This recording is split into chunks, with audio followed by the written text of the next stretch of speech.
اقرأ من قوله تعالى: لا خير في كثير من نجواهم إلا من أمر بصدقة أو معروف أو إصلاح بين الناس.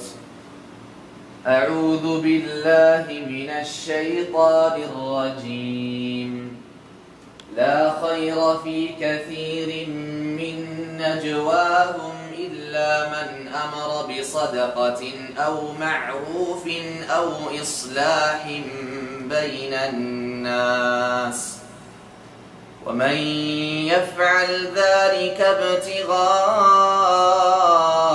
مرضات الله فسوف نؤتيه أجرا عظيما.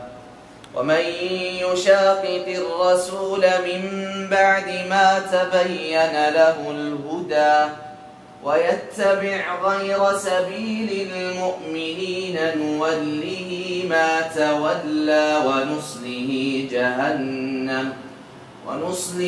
جهنم وساءت مصيرا.